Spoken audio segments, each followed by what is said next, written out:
Hare Krishna, dear devotees. Please up my humble obeisances. All glories to Srila Prabhupada. All glories to Guru Maharaj. Can you hear me? Perfect. Thank you. I'd like to welcome you all to our daily class. And today we are fortunate to have Her Grace, Radha Vinodi Devi Dasi here with us, who will be speaking on Srimad Bhagavatam, Canto 2, Chapter 4, verse 24 today. What I'll do is I'll hand it over to Mataji. Would you like me to share the verse? Can I do the screen sharing Yeah, of because course. Yeah. I I've have made some you. others also prepared. No worries. I've made you co-host so you can share. Okay, thank you so much. Thank So, you. Hare Krishna, dear devotees, please accept my humble obeisances. Our glories to Srila Prabhupada. And so let's continue with Srimad Bhagavatam. I will just do the screen sharing.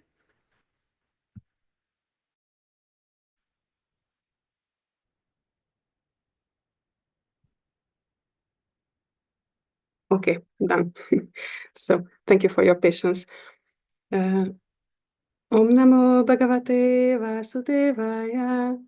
Om Namo Bhagavate Vasudevaya. Om Namo Bhagavate Vasudevaya. Namastasmai. Sorry, this is not the melody. Okay. Namastasmai Bhagavate Vasudevaya Vedase Papurgyanam Ayam Samya Yan Mukam Buruhasavam. Srila Prabhupada's translation. I offer my respectful obeisances unto Srila Vyasadeva, the incarnation of Vasudeva, who compiled the Vedic scriptures. The pure devotees drink up the nectarian transcendental knowledge dropping from the lotus-like mouth of the Lord. Srila Prabhupada's purport. In pursuance of the specific utterance Vedase, or the compiler of the system of transcendental knowledge, Srila Sridhar Swami has commented that the respectful obeisances are offered to Srila Vyasadeva, who is the incarnation of Vasudeva. Srila Jiva Goswami has agreed to this, but Srila Vishwanath Chakravarti Thakur has made a further advance, namely, that the nectar from the mouth of Lord Krishna is transferred to his different consorts, and thus they learn the finer arts of music, dance, dressing, decorations, and all such things which are really relished by the Lord. Such music, dance, and decorations enjoyed by the Lord are certainly not anything mundane, because the Lord is addressed in the very beginning as para, or transcendental. This transcendental knowledge is unknown to the forgotten conditioned souls. Srila Vyasadeva, who is the incarnation of the Lord, thus compiled the Vedic literatures to revive the lost memory of the conditioned souls about their eternal relation with the Lord. One should therefore try to understand the Vedic scriptures or the nectar transferred by the Lord to his consorts in the conjugal humor from the lotus-like mouth of Vyasadeva or Shukadeva. By gradual development of transcendental knowledge, one can rise to the stage of the transcendental arts of music and dance displayed by the Lord in his Rasa Lila. But without having the Vedic knowledge, one can hardly understand the transcendental nature of the Lord's rasa dance and music. The pure devotees of the Lord, however, can equally relish the nectar in the form of the profound philosophical discourses and in the form of kissing by the Lord in the rasa dance, and as there is no mundane distinction between the two.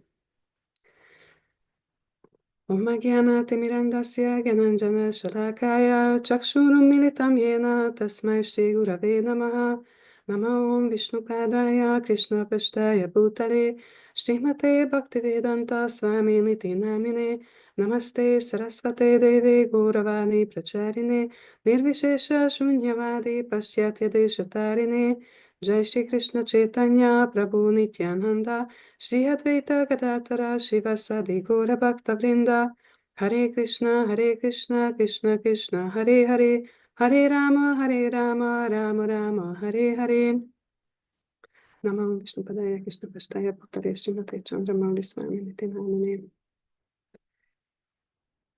So again, the verse. I offer my respectful obeisances unto Shila Vyasadeva, the incarnation of Vasudeva, who compiled the Vedic scriptures. The pure devotees drink up the nectarian transcendental knowledge, dropping from the lotus-like mouth of the Lord. Wow, when I first read this verse, I was really happy because to see and read such an intimate, confidential part of the Bhagavatam is really heartwarming. But then I realized I have to speak about it, and that's more challenging. But I will try to say something, although I am definitely not qualified for this topic. So first of all, the verse is about the glories of Vasudeva, who compiled all the Vedic scriptures, and this gratitude the pure devotees feel, and this eagerness to relish this nectarian knowledge, transcendental knowledge. Even, the verse says this dropping from the lotus-like mouth of the Lord. So there come some drops, but even these drops are so nourishing for those who are very thirsty. Like when we are in a desert, and there is no water at all, and somewhere we can see some drops, water drops. We will be so eager to receive it and so happy to receive it. So this is something like this. And as this verse spoke about Srila Vyasadeva and his role, I thought I will start by speaking about him and the Srimad Bhagavatam, because it's very interesting that the Bhagavatam is mentioned that Srila Vyasadeva, actually the verse which says that he wrote it, it means that he compiled it. So it's not like someone can write the Srimad Bhagavatam, because the Srimad Bhagavatam is not different from Krishna. So it's not like someone can come up manifesting it or I mean creating it. But manifesting is the good word. So it's possible to manifest it, but it's eternal. So it's not like before Srila Vyasadeva compiled it, it didn't exist. It always existed. Sometimes it's available for us, and sometimes it's not. And there is one very interesting, very nice verse about it in Chaitanya Bhagavat. It's in Antya Lila, chapter 3, verse 510. And it says that in the same way that the avatars of Krishna, beginning with Matsya and Kurma, appear and disappear transcendentally. So, sorry, I start again. So in the same way that the avatars of Krishna, beginning with Matsya and Kurma, appear and disappear transcendentally, the Srimad Bhagavatam is not of mundane origin. It appears and disappears of its own accord.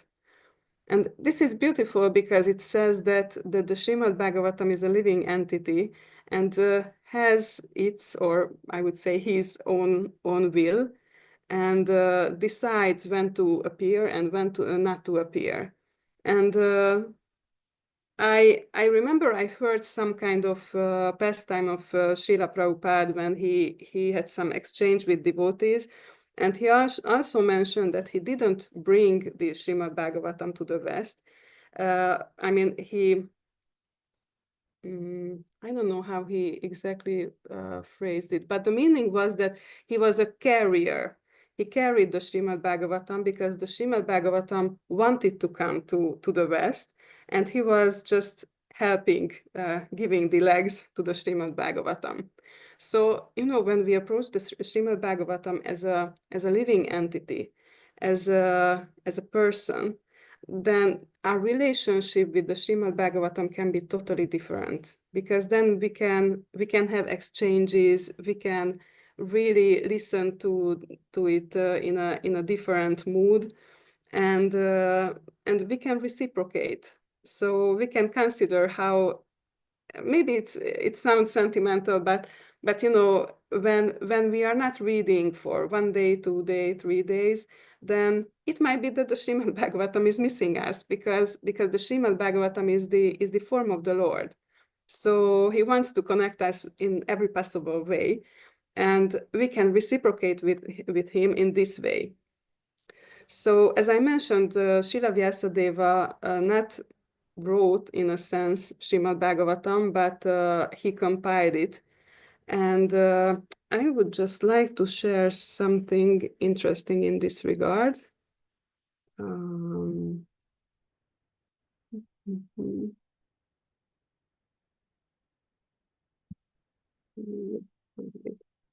So here you can see a list. I hope you can see. Maybe it's a bit small, but this is a list from different scriptures when the Srimad Bhagavatam was narrated. I I know some of them. I'm not so familiar with some others. So, for example, it's mentioned that Krishna in the Skanda Purana it mentions that Krishna narrated it to Vishnu. Also, Vishnu narrated it to Lakshmi. It's also in the Skanda Purana. It's also in the Skanda Purana that Lord Narayan narrated it to Lord Shiva. And in the Srimad Bhagavatam, we can hear about it that Lord Narayan told it to Brahma, Brahma to Narada, Narada to Vyasadeva. These are just mentioned in a few verses. And this part, these which are stronger, these are the which we generally speak about it.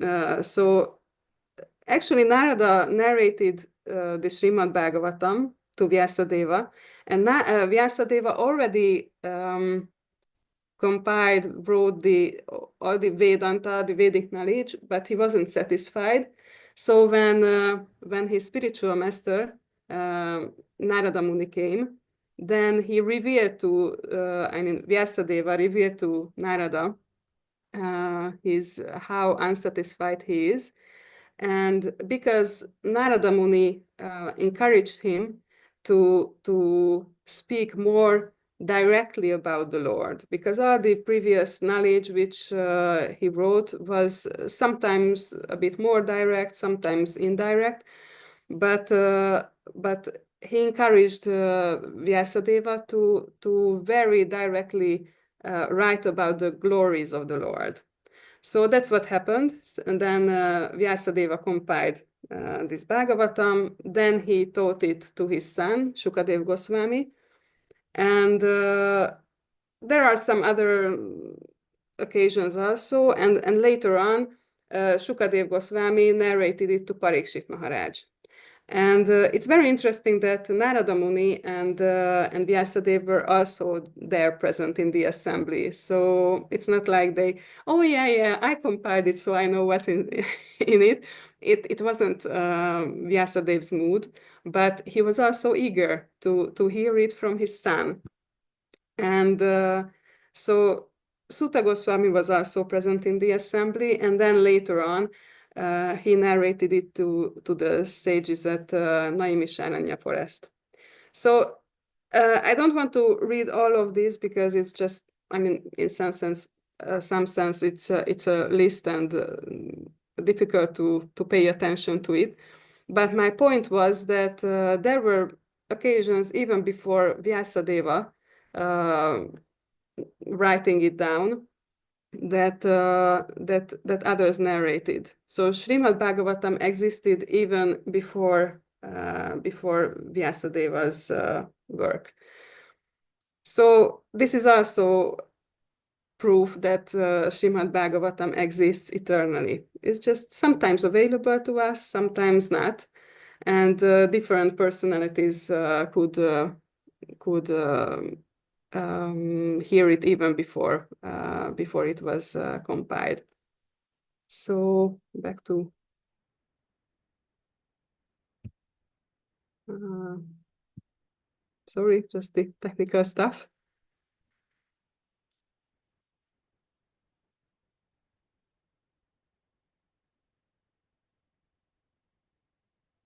So Srimad Bhagavatam is eternal and has its own will, and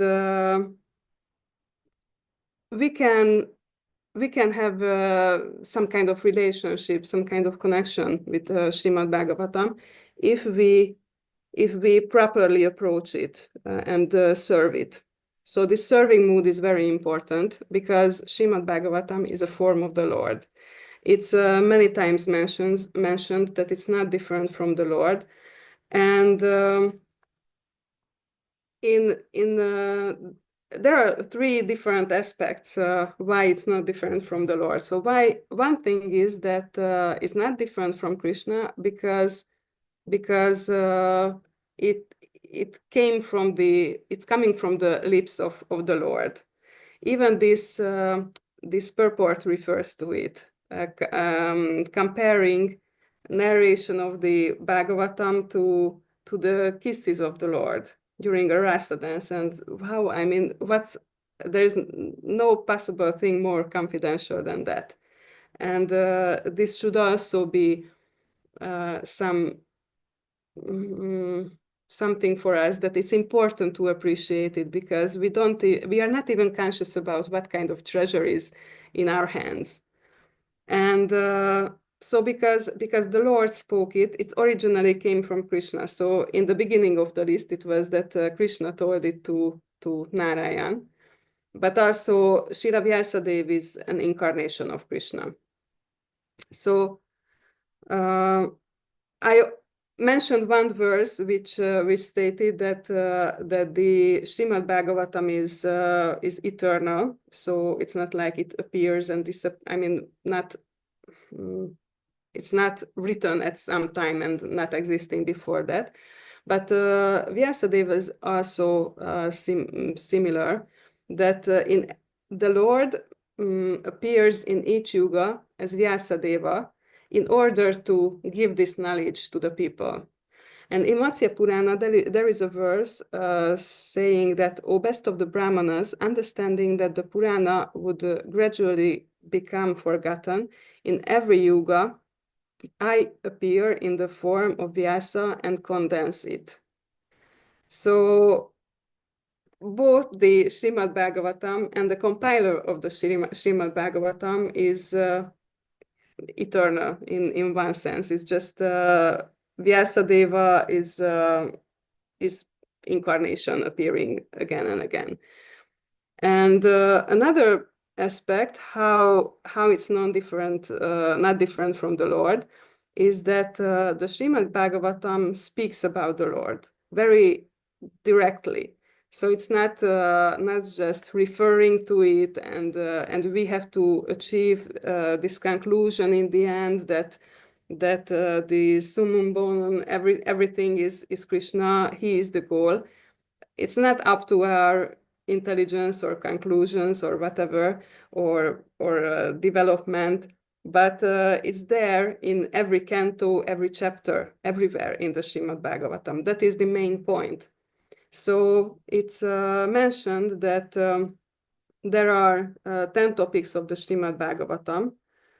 I think I will share it again. I shouldn't have switched back.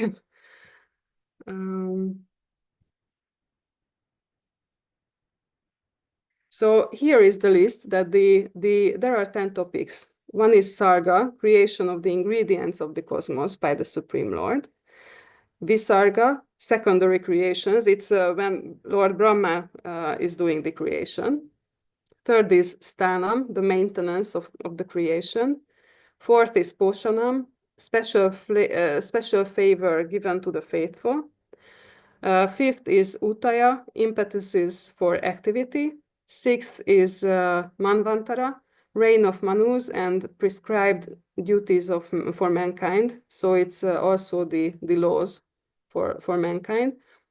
Seventh is Ishanukata, description of the associates of the Lord. So here are the activities what the devotees did.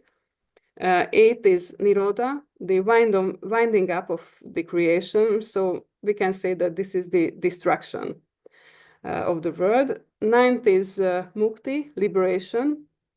And 10th is Ashraya, and this is the ultimate shelter, the Supreme Personality of Godhead himself. So although it seems that there are these 10 topics, but basically Srimad Bhagavatam has only one topic, and this is the 10th of this list. So Srimad Bhagavatam's main point, main point is to glorify Krishna and to get us believe that he is our ultimate goal, and our goal is to serve him, please him, take shelter of him, surrender to him, and learn to love him. But the problem is that it's understanding Krishna is just not possible for general living entities, because he's so abstract and I mean so unconceivable. So for that purpose, there are the other 9 topics which help us to grasp some of the potencies of the Lord. And by these 10 topics, we can somehow understand the 10th. So they are support for us to reach the 10th topic. And they used to say that each canto has a focus on some of these topics, but actually every topic is present in every canto. And the 10th topic, the 10th canto focuses on the 10th topic, Ashraya. This is obviously because it's about Krishna, his pastimes, his form described, his personal form. So these 10 topics describe Krishna and how to reach him. And all of them has the goal to understand the 10th. Okay, let's move forward. So I switch back. And it's very interesting. I just mentioned these that there are different narrations of the Lord's different forms. So there are some beautiful descriptions of Krishna's personal form in the 10th canto. But for example, there are something like I will search it.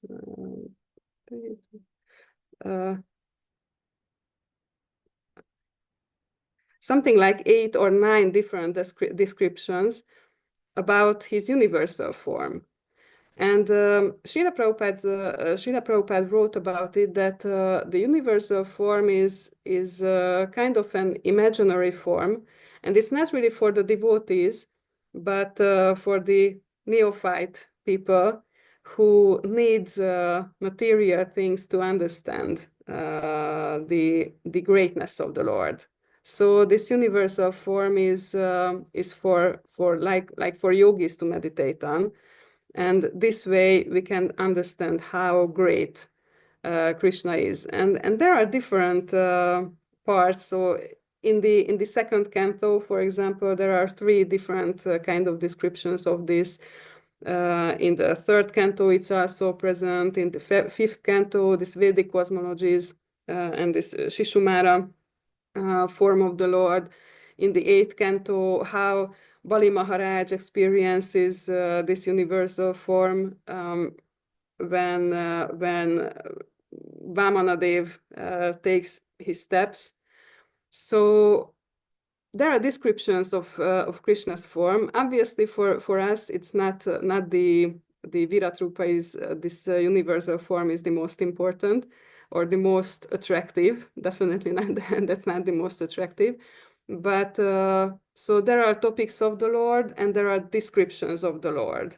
So these are really, really helpful for us to somehow get attached to him. And just back to the previous point of these 10 topics, if we really would like to understand the Srimad Bhagavatam, we should always have to ask the question for ourselves that the certain things which we read, different pastimes, different verses, how those support this tenth topic.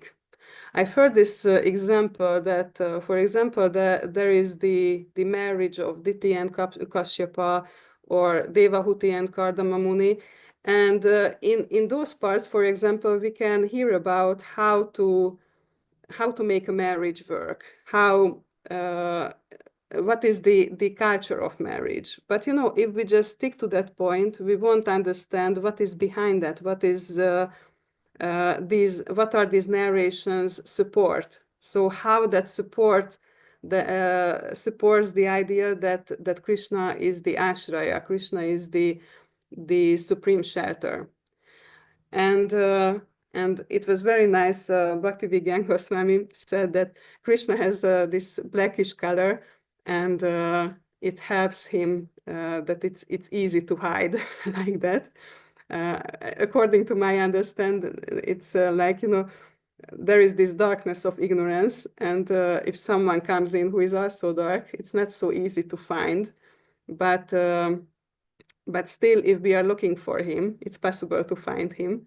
So we should really, really consciously read the Bhagavatam, not just understanding the actions or the superficial part of the pastimes, but go deeper, understanding the philosophy, what is the real message behind it.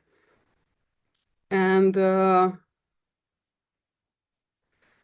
third point, how Srimad Bhagavatam is not different from the Lord, is that it's mentioned that Srimad Bhagavatam is the literary incarnation of the Lord, and it means that Srimad Bhagavatam is Krishna's Svarupa, his form. And in Padma Purana there is a verse. I'm not sure if I should read this Sanskrit here, but let's start with that one. So Pado Yodiyo Pratama Dvitiyo Tritiya Turiyo Katito Yad Uru Nabistata Panchama Eva Shasto Bujantaram Dor Yugalam Tatanyo Kantasturajan Navamo Yadiyo Mukara Vindam Dashama Prapullam Ékádasó Yasya Lalátapattam, Siropitu Dvádasa Éva Báti. Tam Ádidévam Karunánidánam, Tamála Varnam Suhitávatáram, Apára Samszára Samudra Szétum, Bajama Hé Bhagavata Svarupam. So it says that the first and second cantos of the Bhagavatam are Sri Krishna's lotus feet. The third and fourth cantos are his thighs. The fifth canto is his navel. The sixth canto is his chest. The seventh and eighth cantos are his arms. Ninth canto is his throat. The 10th canto is his beautiful lotus face. The 11th canto is his forehead. The 12th canto is his head. I bow down to that Lord, the ocean of mercy, whose color is like that of a tamala tree, and who appears in this world for the welfare of all. I worship him as the bridge for crossing the unfathomable ocean of material existence. The Bhagavatam has appeared as his very self. So this is amazing, because we can approach the Srimad Bhagavatam just as a deity.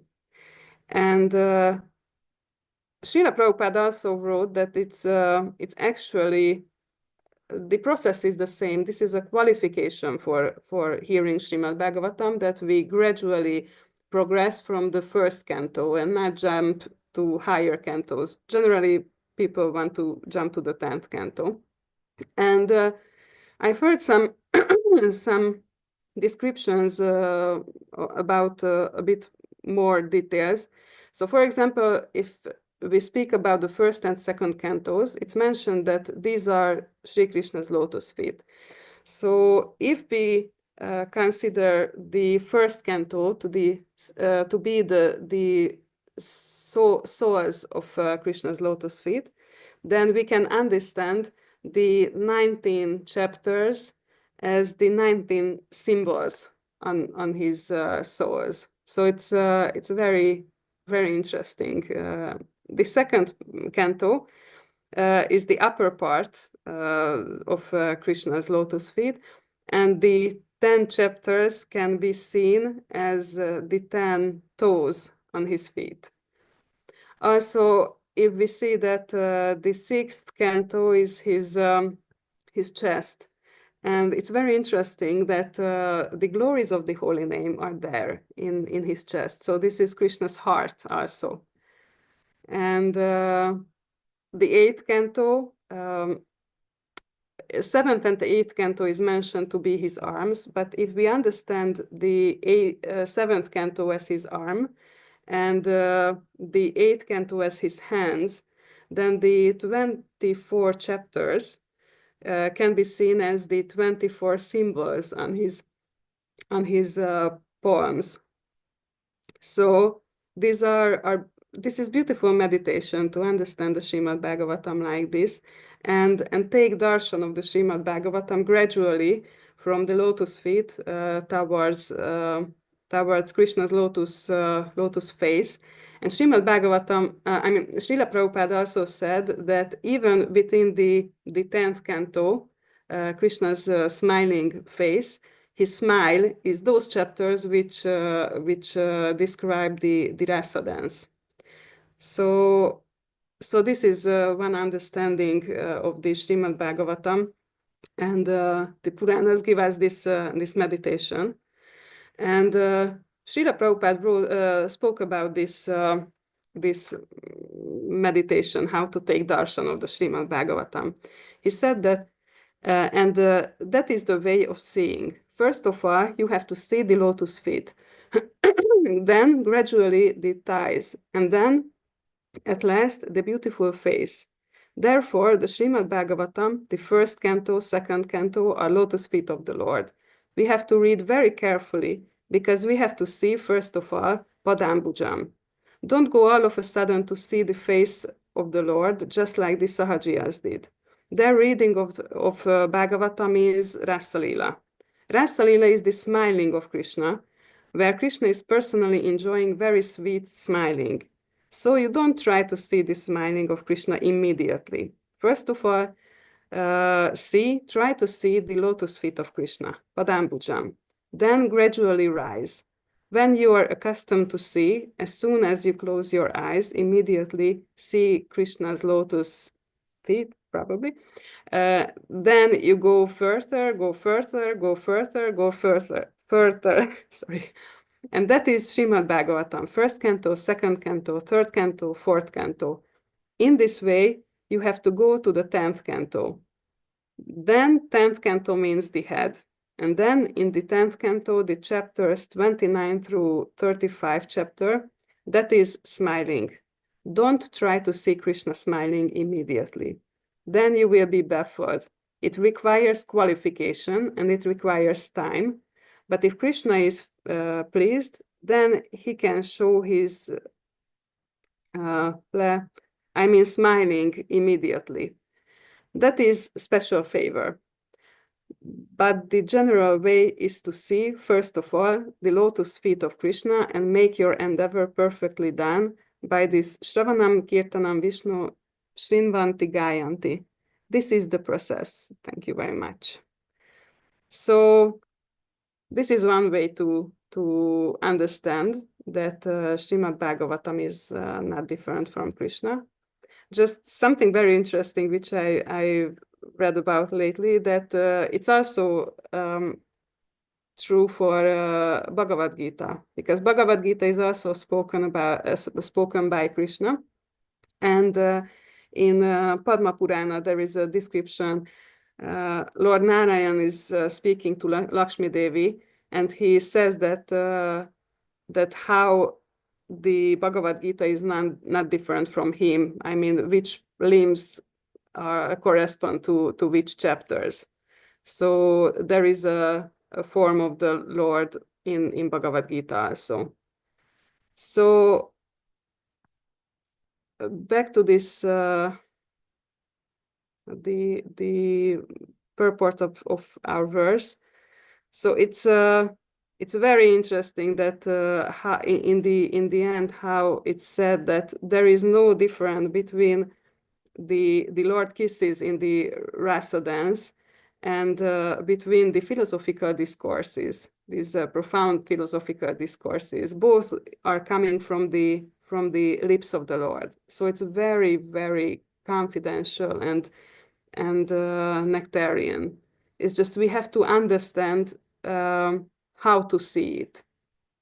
And just as a reminder, just 2 days ago, I also showed this part in Srimad Bhagavatam, Canto 1. In the end, Srila Prabhupada speaks about it, how to hear the Bhagavatam, and that one should hear with rapt attention from the real person, and then he can at once realize the presence of Lord Krishna in every page. So, as Srimad Bhagavatam is not different from Krishna, we can perceive his presence. It's just we should qualify ourselves first. And then he says how to do it. The secret of knowing Bhagavatam is mentioned here. No one can give rapt attention who is not pure in mind. No one can be pure in mind who is not pure in action. No one can be pure in action who is not pure in eating, sleeping, fearing, and mating. But somehow or other, if someone hears with rapt attention from the right person, at the very beginning, one can assuredly see Lord Sri Krishna in person in the pages of Bhagavatam. So Krishna is there. We just need to qualify ourselves, and our eyes should be suitable for seeing him. And this verse which we are speaking about, it also shows that Srimad Bhagavatam has benefits for everyone. So it's not like at some point, okay, I know the knowledge in Srimad Bhagavatam, I can just play with Krishna or whatever. But even the elevated devotees appreciate it. Even the gopis appreciate the nectar coming from Krishna's lips, and their qualifications for properly do these arts of dancing and music and dressing, it comes from Krishna's lips. So and this is what we get is just because we are on much lower levels, the benefits for us are different. So we have to get the qualifications, but the Srimad Bhagavatam himself, by serving him in this way that we are reading it, we can offer arati to the Srimad Bhagavatam, we can give the Srimad Bhagavatam to others, and all of these are services to him. And this way we can reciprocate. And that way we can get these benefits, and we can get purified, we can get understanding, and as it was mentioned, we can see the Lord on the pages. So it's available for us. And in order to experience this, we have to do it properly. And when we are not doing properly, it's like just imagine like you have a cup of milk, but on the top of that, there is some very, very thin and transparent foil. I hope this is the right word in English. So there is this very thin and transparent layer, and you take the milk out of the fridge and you try to drink it, but without taking it off. And you know, you are totally close. There is practically no distance between you and the milk, but still it won't enter. You won't be able to touch it, you won't be able to smell it, you won't be able to taste it, because there is this very, very thin layer. You can even see it, but still you cannot have the real association of milk. And this is the same when we are not reading, not hearing properly, then we think we are doing it because we are hearing the words, but it cannot enter. And that's a problem, because then we cannot get the real essence. And then we won't have taste. It's very interesting. There is this verse in Srimad Bhagavad Gita. Krishna says that though the embodied soul may be restricted from sense enjoyment, the taste for sense object remains. But ceasing such engagements by experiencing a higher taste, he is fixed in consciousness. So when we do the different processes of devotional service properly, inevitably we will experience some kind of taste, because then we can associate with the real spiritual essence, and that nourishes the soul. So there will be taste, but and there will be this initial taste, and that will give us the impetus, the motivation to continue practicing. And and then we can, getting to the level of nishta, steady practice, and then will come ruchi, when there will be constant taste. But the problem is that if in the beginning we are not doing the process properly, then we won't be able to to experience this taste which is coming, because we are not doing the spiritual thing. And if we are not experience this, then the problem is that how far we can continue doing it, that maybe sometime it will be the right thing, and without taste, at some point we will just give up, that, oh, this is such a bogus thing, it's just promises something which is not there. And originally the problem was that we practiced in an improper way, but we don't notice it, and then there won't be those results which Krishna promised. So we have to be very conscious to do it properly, because then we can get this motivation which will help us carry on. And just as a last inspiration, in Padma Purana there is a part which glorifies Srimad Bhagavatam. This is called this Srimad Bhagavatam Mahatmya, and there is one verse which the Kumaras uh, say to Narada Muni, and it says that Sada Sevya Srimad Bhagavati Kata Yasya Shravana Matrena Harishchittam Samashrayet, which means that one should always hear Srimad Bhagavatam, for just by doing so, the Lord sits in one's heart. And here it says Sada Sevya, Sada Sevya. So it emphasizes that always doing this. So it's not like, okay, I'm reading 10 minutes, half an hour, 1 hour, 2 hour, and okay, it's done. I'm done for the day. But we should always hear it, and always meditate on it. And this way we can really deeply can associate with the Srimad Bhagavatam and reciprocate with Krishna's form in the form of Srimad Bhagavatam. So thank you very much for your patience, your attention, and I think that we can open up for discussion. Thank you, Radha Vinodini Mataji. That was really nice discourse. It would be great if anybody does feel comfortable, you can put your cameras on, raise your hand, or ask a question in the chat. There is a few comments. One from Sukava Mataji. If you're able to share the slides that you shared, I think the one with the 10 topics, and there was a photo. Maybe it's that one.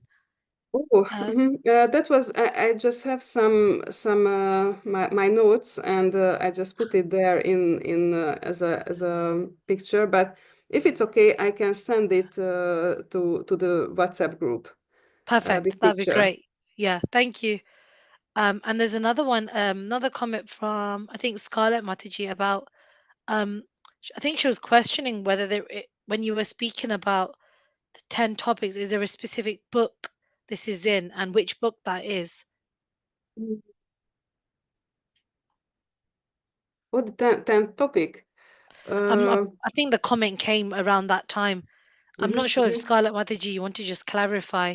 You could put it in the chat and then we can maybe pick that up mhm. as Hare well. Krishna, thank you very, very, very much for today. No, it was about the slices that I saw and the Okay. picture that you have Oh, the written. And picture. Okay, yes, okay. with I will lotus. send it to the Yeah. WhatsApp group. And also, you asked about this if it's Antya You, Lila, but you mentioned Antya Lila. I just missed mhm. the chapter and the verse. So that Uh, I yes, it's just I think the verse which you think which you refer to, it was about how Srimad Bhagavatam appears and disappears of its own accord. One important point is that it's not Chaitanya Charitamrita, but Chaitanya Bhagavata. So I that's know, I why. have that too. Mhm. Well, maybe it's online, it's available. I don't know. It also has similar structure that there is Antya Lila in it. So it was Antya Lila, and chapter 3, verse 510. Thank you Uh, very much. Thank you. but I will copy it into the chat, the whole thing. Thank you very much. So it's now it's there in the chat. I had a question if that's okay. Yeah, of course. Yeah. I really like the fact that you said like the Srimad Bhagavatam can be missing us. I've never heard that before. It was quite a beautiful meditation actually because um I never thought of like the Bhagavatam can miss us. You know, we can miss the Bhagavatam, not like we don't read it or we don't listen to classes on Srimad Bhagavatam. But if somebody is very new to Krishna consciousness, so I've moved into a very new area at the moment, and there are really nice congregations growing here. But maybe introduce them to reading Srimad Bhagavatam might be a bit heavy at the moment. How could one still associate with the Bhagavatam if they're not able to read it? So would it be an offense, say, if they just read the verses but not read Prabhupada's purports, or is that Mhm. okay for them just to read the verses as they progress? Yeah, now I'm actually listening to one series of classes from Bhaktivedanta Goswami, and and he said that when someone starts to read the Bhagavatam, it might be a way of reading that first just read the verses, Okay. and this way we can catch the the whole story and have a general overview. Because I also experienced it because that sometimes I started to read, and sometimes I stopped and read again, and sometimes more, sometimes less. And because there are these lengthy purports, which is actually amazing, because no acharya previously gave so much commentaries, so it's a blessing. I don't say that there is any problem with that. It's just because there are these long purports. Sometimes we just read a few verses one day, and then one big gap and whatever. So we just forget where we are. Once I've had such an embarrassing experience that I had one question to Guru Maharaj in this online course, and I read something in the 11th canto, and was asking a question about that. And he asked that, okay, which part of Canto 11 is this? And I couldn't tell him what am I reading, which chapter is it. I just knew that in this Kindle reader, it's somewhere around 50%. And it was so embarrassing because it showed totally naked my mentality that, okay, I'm reading to okay, get how to say this rajastic mood, like how many pages and how much I progress, and sometimes this happened to us, and because of this, it's helpful to at least go over the Bhagavatam once and then start with the purports.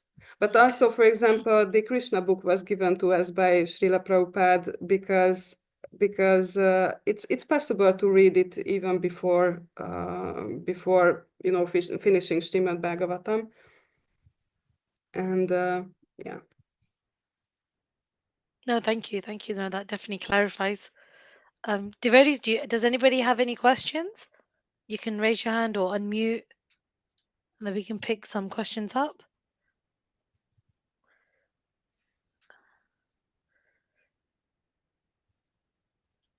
I think there's a comment from Nashingalila Mataji. Mm-hmm. She's saying she remembered some transcendental fun facts that she's heard in one Srimad Bhagavatam seminar, and she's sharing this. Is it okay? Would you like to read this out, Mataji? Can you read it? Yeah, You are sure. much better Yeah. with this, but it No, no, sounds no problem. interesting. She's saying, so Nashingalila Mataji is mentioned on the chat. Srimad Bhagavatam is compared to the sun. Interestingly, there are 12 zodiacs, and the sun behaves differently in each zodiac. Srimad Bhagavatam also has 12 cantos, and Acharya Krishna is being described in different ways. As much as the sun behaves in the 12 zodiacs, the description of Acharya, sorry, the chat's just gone. The main topic, Srimad Bhagavatam, is different in 12 cantos. And then I'll just copy the rest because I think every time there's a comment, it keeps skipping. And to complicate things one more note. Srimad Bhagavatam is spoken in three languages: Samadhi Bhasha, Lokik Bhasha, and Anya Bhasha. Sukadev Goswami is using Lokik Bhasha and Anya Bhasha to explain Samadhi Bhasha. His main message is conveyed by Samadhi Bhasha. There are also different meanings of the words. Abhida vritti or dictionary meaning, Lakshana vritti or meaning which requires interpretation, Yoga Ruddhi vritti or conventional meaning, Vyanjana vritti or the implied meaning. And then Nishingalila Matij is asking whether Radha Vinodini Machiji, if you could please share some thoughts on these languages. Thank you. Oh, it's a very scientific question. Luckily, at least I've heard about this, I can say, but I'm not really expert with this. In that seminar, Bhaktivinoda Goswami also speaks about this topic. I think in the first class. So if someone is interested, then this first class of the Srimad Bhagavatam series is very nicely describes it. What I remember from that is one thing is that there is this dictionary meaning. That's already a problem for us because different languages focus on what they want to achieve. And generally, our languages are for sense gratification. So the words and the whole grammar is built up in that way to support how we can gratify our senses. But Sanskrit is different. So I just remember one time I started to research what kind of different words are there for humility. So we have this one word to be humble or humility, and they had something like 8 or 9 different words. And this is just my speculation, but my understanding is that they don't use just so many different words just for the same purpose, for like literary to have different synonyms, but there are slight differences between them. But we have one word to express humility, and we won't be able to catch all these slight differences which are there in the scriptures. So, for example, in Bhagavad Gita, where Krishna speaks about what he considers knowledge, the first two, I think the first two was that humility and pridelessness. And many times we question that what is the difference between the two, and probably there is, but for us it sounds like the same thing. So we already have problems with the literary meaning, and on top of that, Sanskrit grammar is also in a way that sometimes it leaves space for different interpretations, different understandings. And sometimes it's very beneficial when acharyas explain it, because they can get different meanings from the scriptures which are there. But if someone tries to explain who doesn't know the spirit of the scriptures, then there is space for misinterpreting the meaning. So once I asked Guru Maharaj if it would be helpful for my studies to learn Sanskrit, and he said that it's not needed. I should just study more the writings of the acharyas. And later on, I really experienced that, oh, wow, he's so right. Because Sanskrit learning it, you can learn it for decades and still may not be able to grasp the proper understanding. Not to speak about that the proper understanding is not just an intellectual level. So this is about the dictionary meaning. I don't know so much about the second one, because there is also a cultural meaning. So Bhaktivinoda Goswami, I think he set some examples how these cultural and literary expressions are also there. But I don't want to speculate now. I don't remember those details. But there is this third meaning. Not the meaning. I think it was the language. The third language is that it was spoken in this Samadhi Bhasha. And so Bhaktivinoda Goswami said about this, that these scriptures were spoken in this language, which meant that it's not like they are just writing words or telling words to each other, but when the speaker is qualified, it means that he sees all these things. These things are present around him, and he just narrates what he sees. So this is that he's speaking in samadhi. And if the listener is also qualified, then there are these different levels of sound.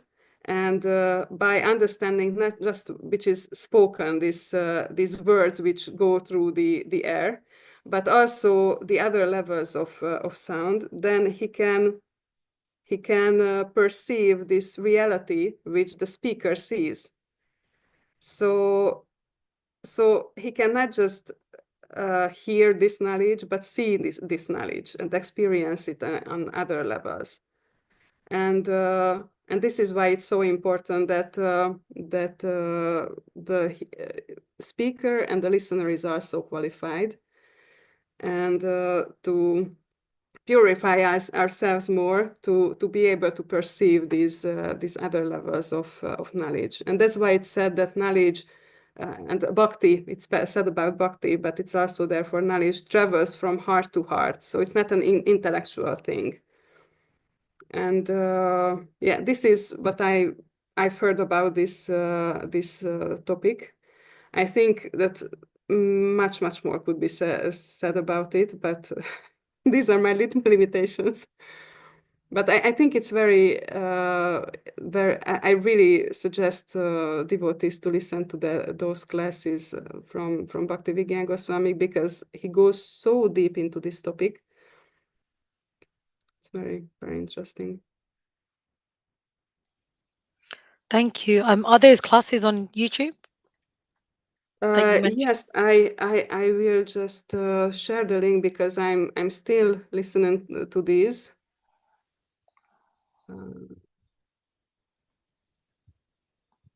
There is Are a there any? playlist for this, and Perfect. yeah, now I'm at the 4th class, so the link will refer to that one, but the whole playlist is available here. Thank you. That's really helpful. Does anyone else have any questions or comments? I think. Oh yes, Revati Mataji. Yeah, hi Krishna. Thank you, Mataji. Hi Krishna Mataji. Please accept my humble obeisances. Glory Srila Prabhupada. Thank you, Mataji, for the very nice class. I have a question. Mataji, you mentioned about in Bhagavad Gita also there is a form of the Lord is described in Bhagavad Gita. So could you like share any references like where it is like Yes, there is a book which contains this Srimad Bhagavata Mahatmya and Bhagavad Gita Mahatmya, and actually it's there in this Bhagavad Gita, Srimad Bhagavad Gita Mahatmya. So I read from there, but I don't know if it's there in any ISKCON sources. That is very interesting, that book, because it describes the glories of each chapter of the Bhagavad Gita. For me, it was really striking because, for example, just speaking about the first chapter of Bhagavad Gita, it's just Dhritarashtra is speaking to Sanjaya, and there is a description of the armies and whatever. Not so much philosophical point there. But still, it's mentioned that one can get liberated just by hearing first chapter of Bhagavad Gita. So it's amazing. Anyway, so in Padma Purana, the source is actually from Padma Purana, and there is one part which is called this Srimad Bhagavad Gita Mahatmya. I will share the verse. It's just I had some questions about this, not totally understanding, so I didn't want to speak about something which also raises questions in me. So I will share it in the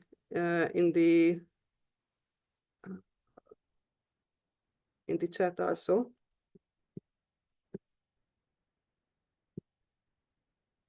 So in this Gita Mahatmya of Padma Purana, we can read about discussion between Lord Vishnu and Lakshmi Devi. So here it's Lord Vishnu speaking, and he says that I myself have manifested in the form of Bhagavad Gita. Please understand that the first 5 chapters are my 5 heads. So this is already one thing which I don't understand, because I've never heard that Lord Vishnu has 5 heads. And the next 10 chapters, my 10 arms. It's also, I've never heard it, but it can be. And the 16th chapter is my stomach. The last 2 chapters are my lotus feet. In this way, you should understand the transcendental deity of the Bhagavad Gita.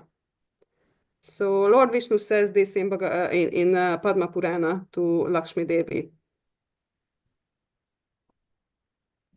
Yeah, thank you, Mataji. Yeah, it's a small book. I think it's book Gita Matyam. I don't know. I will just I found that book, I think.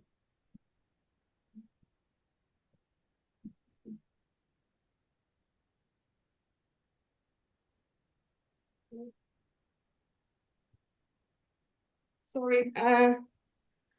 Now I don't see it, but I will.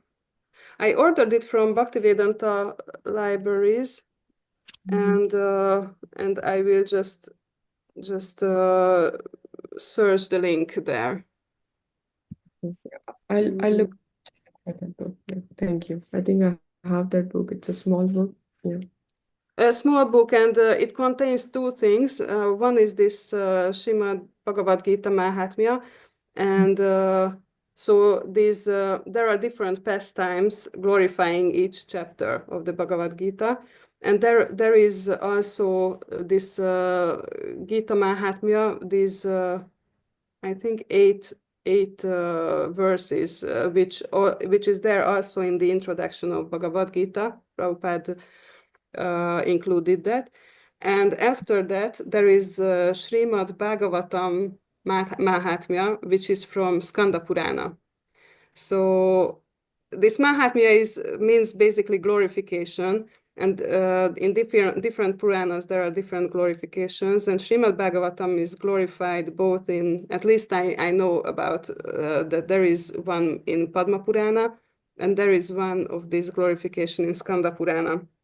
The Padma Purana glorification is not included, but the Skanda Purana is there. That's Uddhava is speaking to the queens of Dwaraka, and there is such pastime connected. Yes. And Thank- it's also very interesting in this regard that Lord Vishnu says in this part that he glorifies the daily recitation of Bhagavad Gita, mentioning that one chapter or one shloka or a half shloka or even a quarter shloka can give liberation. And it's so amazing that, Srila Prabhupada also said that even such short parts can be liberating, but at least for me, it's till I didn't know any references. It was my mistake to think that this may be some kind of sentimental thing, but I understood now that that Srila Prabhupada is not sentimental. Whatever he says is based on scriptures, and it's really true that way. Thank you, Mataji. Thank you very much. Hare Krishna. Thank you, Revati Mataji. I think Shamarani Mataji has a question.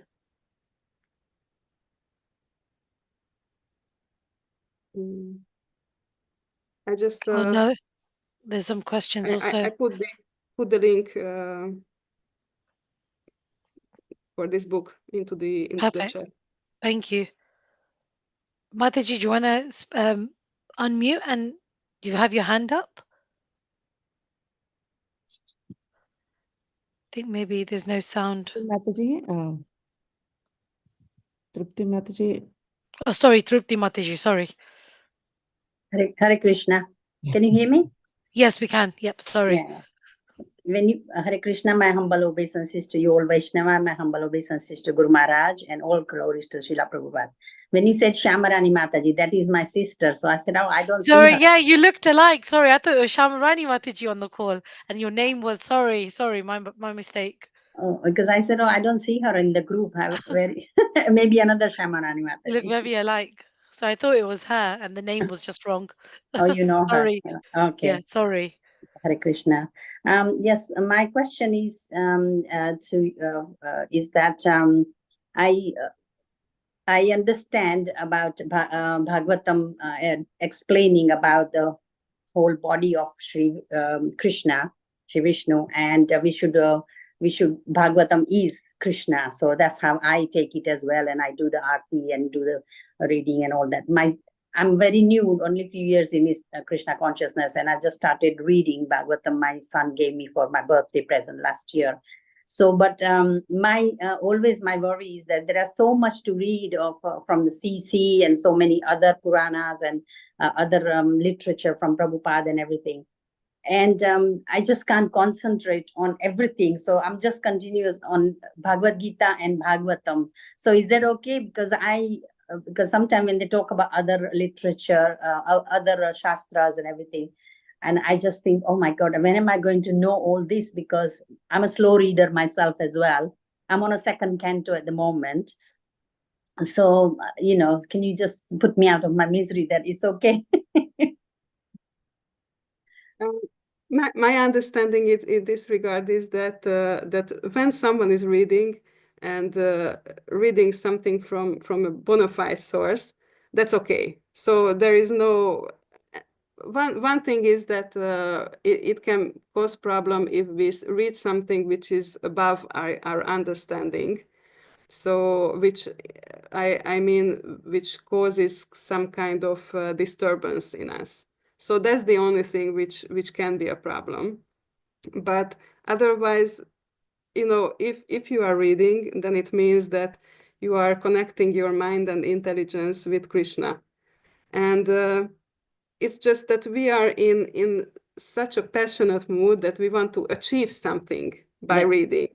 By, okay, I've read these pastimes and I've read those pastimes, and if devotees refer to them, then I won't look like someone totally stupid.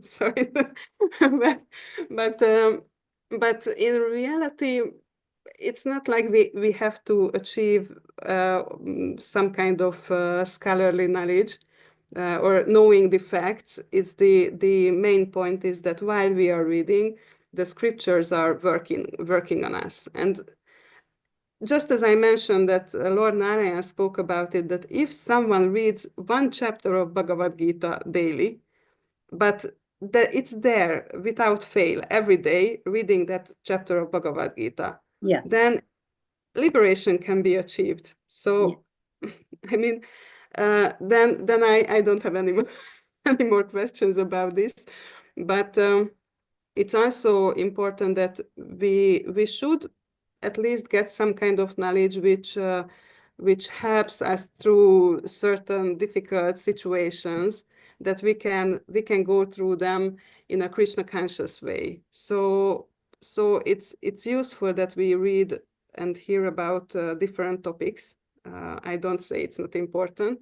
It's just we have to measure our success in hearing in a different way than what we are used to in our modern age. So it's also sorry. I listen to a lot on a YouTube, especially when I can't sleep in the night. I can't go back on to the book again because I don't want to bring the book to the bedroom.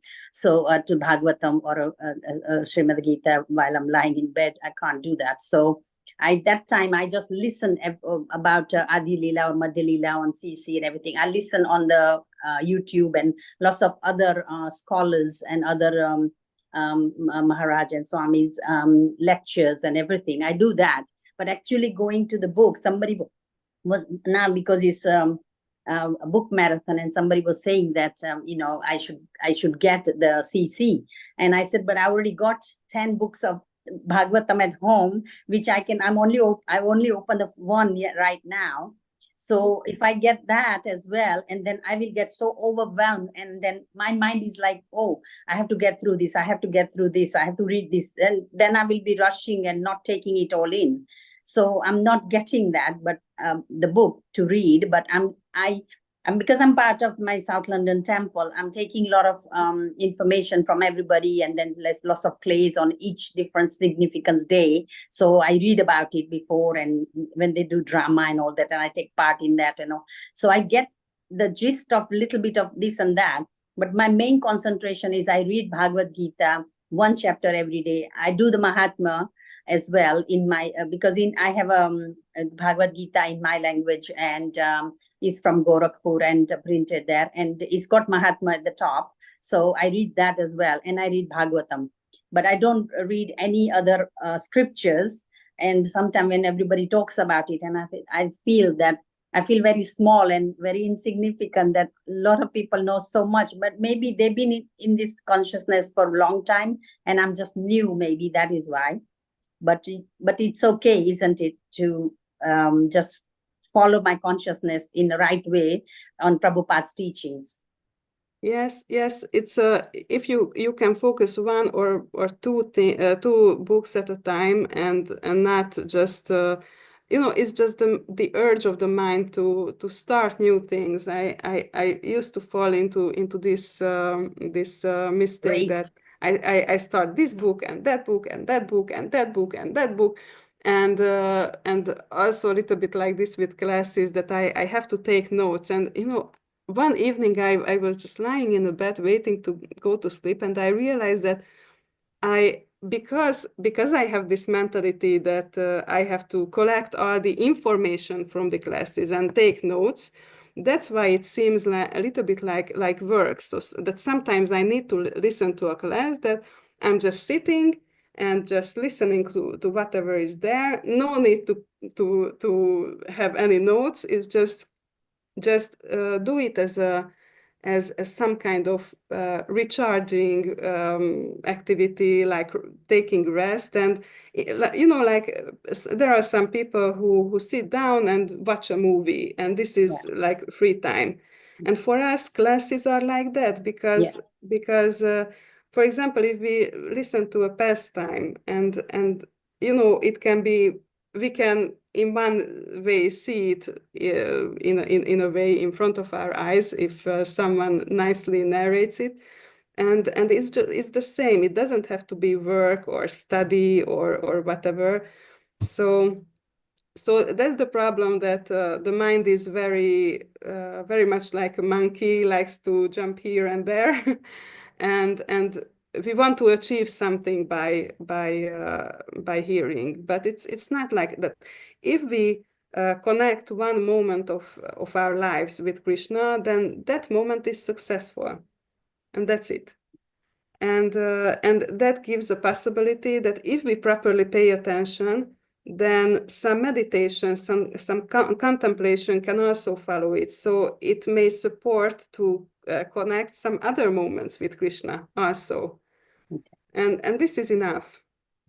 And just one last point, which was in my mind, I read lately that, for example, Srila Bhaktisiddhanta Saraswati Thakur, for example, he suggested reading to start with Chaitanya Bhagavata.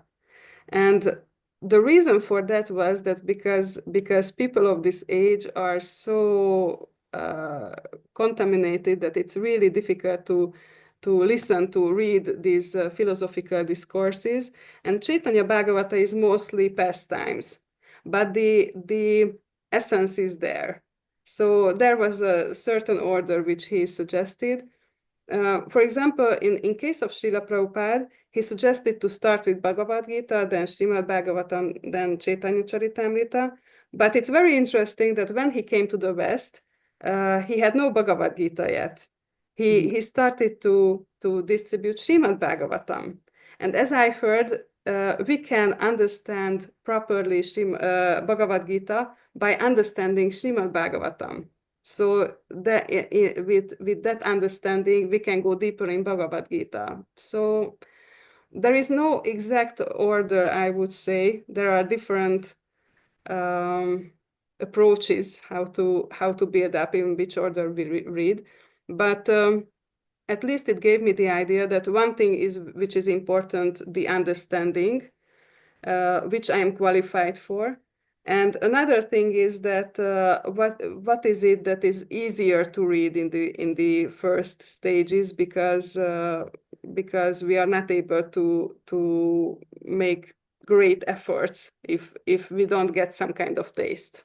Yeah, and also English is not my first language, so for me it's sometimes difficult to read Prabhupada's purports. I have to keep going back, looking in the dictionaries and looking at the other references and everything to understand. Yeah, but thank you very but much. it's nice to also read in his exact words. Oh yes. For me, probably you can hear, but also I don't have English as my main language, and I started to read these books in Hungarian. And when I first started to read in English, then it was like reading a totally different book. Yes, it was really interesting. Thank you, Mataji, for clarification. Sorry, I have to leave because I have to collect my grandchildren from school now. Okay. Hare Krishna, wonderful class. Hare Krishna. Thank you so much. Thank you for your question. Thank you for your time as well. Thank you. Thank you. Thank you, Tripti Mataji. I think you've Radha Vinodi Mataji, there was a question from Balakrishna Prabhu, which I think has been responded now, because it was asking about the order of reading scriptures, and you've explained that nicely as well. We have a final question from Sakshi Mataji, who's saying, Hare Krishna, please at my humble obeisances, thank you for today's class. How can one go deeper into the study of Srimad Bhagavatam, moving beyond just focusing on the story part? Interesting question.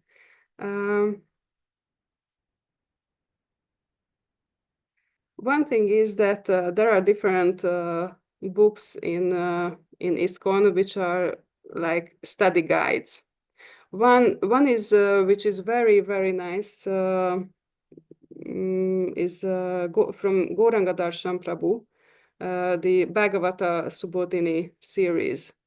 Those are like this, so not so thick books, but give the helps also to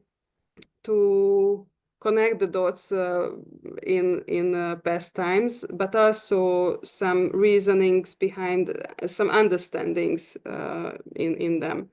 So that's one thing that the study guides can help us focus on things which we may not notice or not have the general overview. Another thing is that reading is one thing and listening to classes is another. Because in Srimad Bhagavatam, it's mentioned that there is the book Bhagavata and the person Bhagavata. And the person Bhagavata is in one sense, there is no difference between the person Bhagavata will speak the book Bhagavata. But in another sense, then there can be interaction with the person Bhagavata. So we can ask questions, we can ask him to clarify doubts. And also his or her life is the example of philosophy in practice. So listening to classes from such persons can be really helpful, and they can give also taste for hearing. That's also very important, because they say that if you would like to do something, then search for the association of those who have taste and knowledge in that area. Also, my understanding is that sometimes when it's about hearing, we just focus on the part of the reading or listening to classes. But in devotional life, the interesting thing is that all areas are connected in some way. So, for example, in understanding, it is said that, okay, hear from a Bhagavata person and serve him also. So it may seem that by serving a person doesn't give knowledge, but knowledge on a spiritual level works in different ways. So service also supports understanding, going deeper into these things. And also Krishna says in Bhagavad Gita that by sorry, I will search it because I don't know the English version. So just a minute.